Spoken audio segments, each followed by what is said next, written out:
Hello everybody, एक बार फिर से आपका स्वागत है आपके अपने यूट्यूब चैनल पर जिसका नाम है सक्सेस हरियाणा।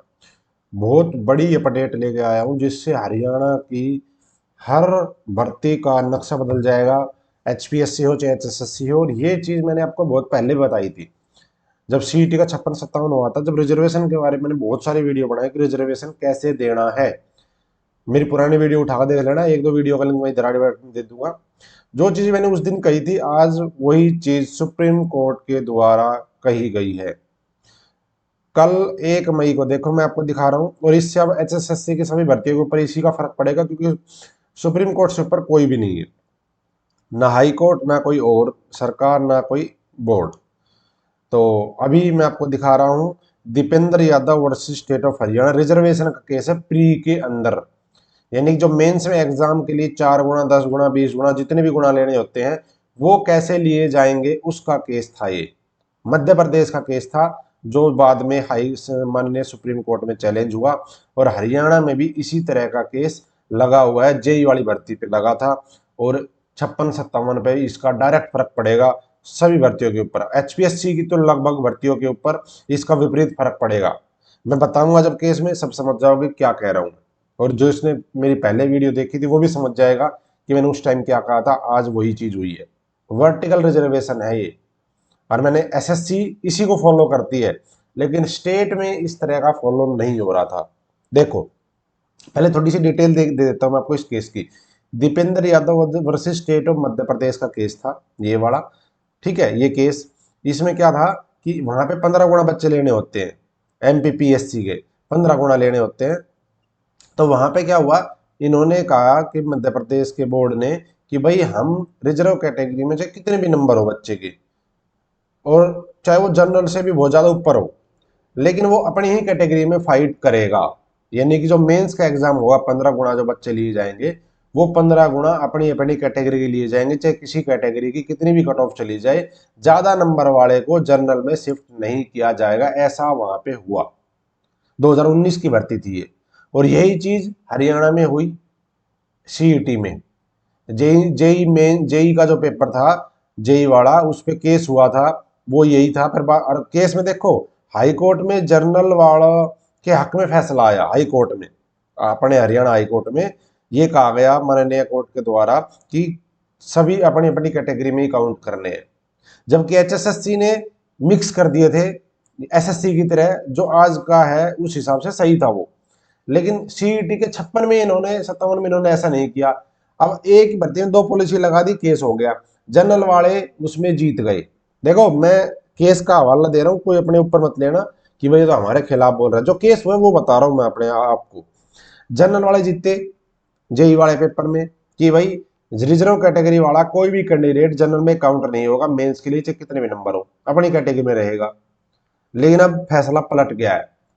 वैसे वो केस चला हुआ है, रिजर्वेशन वाले केस की 15 मई की डेट है, लेकिन अब ये केस का फैसला आने के बाद उसकी कोई वैल्यू नहीं बचेगी आगे। ठीक है, क्योंकि ये वाला वहां पे फैसला लगाया जाएगा। देखो, केस नंबर है, आप साइट पे चेक कर सकते हो, सुप्रीम कोर्ट ऑफ इंडिया की साइट खोली हुई। थोड़ी डिटेल में बताऊंगा, वीडियो लंबी हो सकती है, लेकिन आपको बहुत ही ज्यादा इसके ऊपर ध्यान देने की आवश्यकता है कि क्या हुआ है, आगे क्या होगा, पिछली भर्तियों पे क्या फर्क पड़ेगा भी, क्योंकि भर्तियां पूरी नहीं हुई है। केस नंबर आपका ये रहा भाई, ये केस नंबर दिखाता हूँ, ये रहा 5817 केस नंबर है। स्पेशल लीव पिटीशन थी सिविल की, 2023 में रजिस्टर्ड हुआ था सुप्रीम कोर्ट में।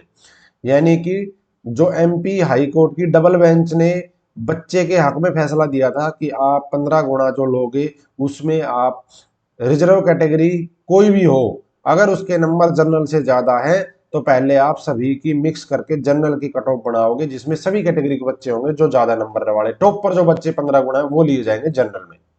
ऐसा नहीं है कि केवल जनरल के रहेंगे, नहीं, उसके खिलाफ मध्य प्रदेश की सरकार सुप्रीम कोर्ट में चलेगी कि जी ये तो गलत फैसला दे दिया डबल बेंच ने, इसके खिलाफ अपील कर रहे हैं। लेकिन सुप्रीम कोर्ट ने भी उसी फैसले को मानना है कि डबल बेंच का फैसला मध्य प्रदेश का सही था।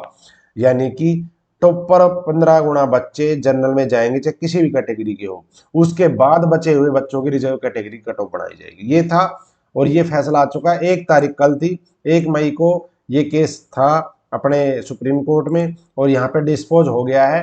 और इसका जजमेंट मैं अब आपको दिखाता हूँ, थोड़ा सा उससे आपको आइडिया लग जाएगा। ये जजमेंट मैं अपने टेलीग्राम पर डाल दूंगा, मेरा टेलीग्राम का ग्रुप डिस्क्रिप्शन में है, आप भी पढ़ लेना। और यही फैसला अब आगे लागू होगा पूरे भारत में, क्योंकि अभी तक किसी भी स्टेट की अपनी खुद की कोई पॉलिसी नहीं थी रिजर्वेशन की, मन मर्जी से फॉलो हो रहा था। लेकिन अब कोर्ट का फैसला आ गया है, माननीय सुप्रीम कोर्ट का, तो अब यही फैसला आगे चलेगा। हरियाणा के सभी भर्तियों के ऊपर बहुत बड़ा फर्क पड़ेगा, खासकर सीईटी पे, क्योंकि आज से पहले तो एक ही पेपर था, सीईटी में आने के बाद 2 पेपर हुए। और एचपीएससी की सभी भर्तियां इसके विपरीत हुई है, इस फैसले के विपरीत। एचपीएससी भी अपनी अपनी कैटेगरी में ही काउंट करती है।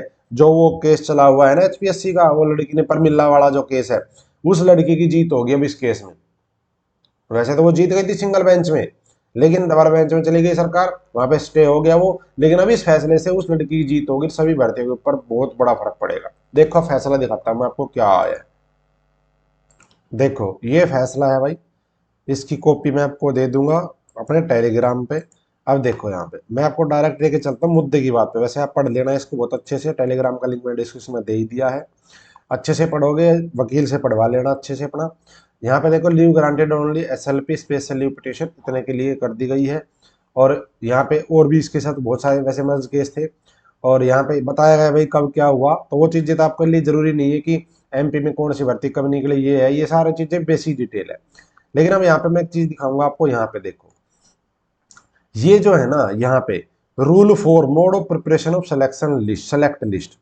यहाँ पे क्या हुआ देखो, यहाँ पे देखो पहले सबसे पहले, on the basis of marks obtain preliminary examination candidate numbering 15 यानी 15 times the vacancies are advertise category wise will be declare success for main examination subject to the condition candidate have score minimum pass marks, ये addition cut off marks से declare उस exam के लिए successful माना जाएगा। ठीक है, दूसरा जो फर्स्टली पहले क्या है, list of candidate of unreserve category, ध्यान देना, list of candidate of unreserve category shall be prepared. ये फैसला एमपी की डबल बेंच का था, इसमें जिक्र है उसका, आगे बताऊंगा इस फैसले पे ठप्पा कहां लगा, आगे है इसकी चीज। पहले ये पढ़ लो क्या कहा था उन्होंने डबल बेंच ने, कि firstly list of candidate of unreserve category shall be prepared, यानी कि पहले अनरिजर्व कैटेगरी की लिस्ट प्रिपेयर होगी, ध्यान देना, पहले उनकी प्रिपेयर होगी। This list will include the candidate selected, इसमें कौन इंक्लूड हो गए, on the basis of common merit from schedule caste, schedule tribes, वहां पे एसटी होता है, and other backward class who have not taken any advantage relaxation given to be concerned category। मतलब इसमें वो इंक्लूड होंगे जो एससी एसटी और ओबीसी के कैंडिडेट जनरल की बराबर नंबर लेते हैं, टॉपर की गिनती में, लेकिन उन्होंने कोई रिलैक्सेशन ना ली। ये बात तो हर जगह होती है कि उन्होंने कोई छूट ना ली, यानी कि एज, जैसे जनरल की एज 42 साल है, तो अगर कोई बंदा 43 साल का नंबर ज्यादा है तो वो नहीं जाएगा जनरल में, लेकिन अगर कोई बंदा 40 साल का 25 साल का है उसके नंबर ज्यादा है तो वो जाएगा। अब दूसरी बात कुछ कहेंगे जी फीस, फीस का कोई मैटर नहीं होता, पहले बता रहा हूं, ठीक है, फीस कोई मैटर ही नहीं करती है कि फीस जनरल की भरी है या कितनी, क्योंकि जिस कैटेगरी का बंदा होता है उसकी फीस उसी की भरी जाती है, ठीक है ना। तो फीस का मत लेना, ये सिर्फ इसके लिए है। तो क्या होगा, कॉमन लिस्ट बननी थी अनरिजर्व कैटेगरी में जिसमें सब बच्चे आते। दूसरा, पहले तो बनती अनरिजर्व कैटेगरी की कट ऑफ लिस्ट बनती जिसमें कॉमन बच्चे रहते टॉपर। सेकेंडली उसके बाद separate list of schedule caste, schedule tribes and other backward class will be prepared. उसके बाद एससी एसटी और ओबीसी की कट ऑफ लिस्ट बनाई जाती, जब ये बन जाती जो बचते बच्चे अपने अपनी कैटेगरी के वो वाले। तो अगर कह रहे हैं common list of successful candidate shell be prepared after the preparation of all 4 list, ठीक है। 4 कौन सी, एक अनरिजर्व कैटेगरी की, एक एससी की, एक एसटी की, अदर बैकवर्ड क्लास, ये चारों लिस्ट होने के बाद एक कॉमन लिस्ट बनती सक्सेसफुल कैंडिडेट्स की, और वो रिजल्ट डिक्लेयर होता और रोल नंबर वाइज रहता वो। ऐसे कॉमन रिजल्ट बनाना था 15 गुणा बच्चों को इनको। लेकिन उन्होंने क्या किया, यहाँ पे लिखा है इसके बारे में कि भाई ये सब चीजें थी मेरिटोरियस, उनको अवेल नहीं किया, रिजर्वेशन बेनिफिट नहीं दिया, ये सारी चीजें लिखी हैं। उसके बाद ये चलता रहा, ठीक है, रूल 4 के अनुसार ये वो हुआ, ठीक है। Mode of preparation of select list इन्होंने जो किया वो इसमें वही चीजें दोबारा से बता रखी है। अब आ जाओ जो यहाँ पे फैसला है, इसको पढ़ लेना, वैसे अच्छे से मैं पूरा पढ़ाऊंगा तो बहुत लंबा हो जाएगा, मेन बात बताने के लिए आपको आया हूं मैं। आ जाओ आगे चलो, मैं आपको दिखाता हूँ डायरेक्ट वहां पे अपने काम की बात। यहाँ आ जाओ, ये रहा, ये है जी यहाँ पे, ये वाला 32 नंबर पॉइंट पर जाओ। This being the settled legal position, it appears that the state of Madhya Pradesh itself realized that harm that was doing to reservation category candidate and choose the roster rule 4। जो मैंने आपको rule 4 करवाया वही choose होगा, ठीक है। As is earlier which enable driving up the result of preliminary examination by segregating deserving meritorious reservation category candidate will meritorious unreserved category candidate at the preliminary examination stage itself, as this was the process that was undertaken after the judgment in Kishore Chaudhary, whereby a greater number of reservation candidates cleared the preliminary examination and were held eligible to appear in the main examination. There can be no dispute with the legality and validity of such process। समझ गए। जो rule number 4 है वो roster इनको choose करके आगे काम करना है। अब ये इसका फैसला इसमें आया है और ये मैं आपको दिखाता हूँ, ये देख लो। जज साहब का नाम है, 1 मई को फैसला है नई दिल्ली का। ये पूरी पिटीशन आपको मैं अपने टेलीग्राम पे कर दूंगा शेयर, ठीक है। और ये जो सरकार गई थी स्पेशल लीव पिटीशन में उसको डिसमिस कर दिया गया है। यहाँ पे आप पढ़ोगे तो इससे भी आपको पता चल जाएगा डिसमिस होने का मतलब। जैसे हरियाणा सरकार गई थी एलपीए में, लेटर क्या होता है वो एलपीए, लेटर पेटिशन एंट्री, जो भी होता है उसकी फुल फॉर्म। जैसे सरकार गई थी, अगर उसको कैंसिल करती है माननीय डबल बेंच तो सिंगल बेंच का फैसला वैलिड होता है। ऐसे ही इसमें एसएलपी डिसमिस हुई है तो वहां पे जो मध्य प्रदेश हाई कोर्ट की डबल बेंच ने जो फैसला दिया था वो वैलिड रहेगा। और मध्य प्रदेश की डबल बेंच का फैसला यही था कि भाई कॉमन लिस्ट बनेगी, जो मेरिटोरियस बच्चे हैं उनको रिजर्व कैटेगरी में डालना पड़ेगा, उसके बाद रिजर्व कैटेगरी की कट ऑफ बनेगी। अब क्या है, ये इसका फैसला है। इसके आधार पे भाई परमिला वाला केस है, वो लड़की डायरेक्ट जीतती पड़ी है बहुत आराम से।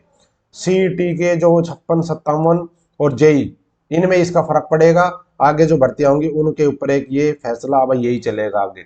ये वाला फैसला कोर्ट में, पंजाब हरियाणा हाई कोर्ट में भी दिखाया जाएगा, सीधी सी बात है, क्योंकि हर वकील अपडेट रहता है, हर बच्चा अपडेट रहता है, ठीक है। तो मैंने आपको ये बता दिया है। अब कोई भाई कमेंट में ये मत कहना कि तुम तो ऐसे हो तुम वैसे हो, ये मेरे कहने से नहीं हुआ, ये फैसला माननीय सुप्रीम कोर्ट का है। हाँ, ये चीज मैंने आपको बताई थी Saurav Yadav versus state of UP के केस, मैंने आपको समझाया था 56-57 के टाइम। जो बच्चा मुझे उस टाइम से देख रहा है उसको पता होगा कि मैं उस टाइम पे क्या बता रहा था। मैंने यही बात कही थी कि आप कॉमन लिस्ट बनाओगे और उसमें रिजर्व कैटेगरी के बच्चे भी होंगे और अनरिजर्व के भी होंगे। जो टॉपर होंगे वो अनरिजर्व में जाएंगे, उसके बाद बचेगी रिजर्व कैटेगरी की। उस टाइम जिसने लगा कि नहीं ये तो हमारे खिलाफ है, खिलाफ नहीं था, मैं रूल बता रहा था आपको, लेकिन आपको लगा खिलाफ है। अब देख लो आपके सामने नतीजा है। अब कुछ भर्तियों के ऊपर इतना फर्क पड़ेगा, पेपर दोबारा भी हो सकता है, ठीक है भाई। तो ये था, धन्यवाद। 15 मई को हरियाणा हाईकोर्ट में सुनवाई है परमिलावाड़ा केस की, रिजर्वेशन का, इसी टॉपिक पे केस है, वो भी सेम कि रिजर्व कैटेगरी की कट ऑफ 40 थी उसमें और अनरिजर्व की 38 थी, और उन बच्चों को अनरिजर्व में नहीं लिया था। वही केस परमिला ने किया था और वही केस ये है सेम, बस वहां पे 4 गुना, यहाँ पे 15 गुना था, वो कोई फर्क नहीं पड़ता। धन्यवाद।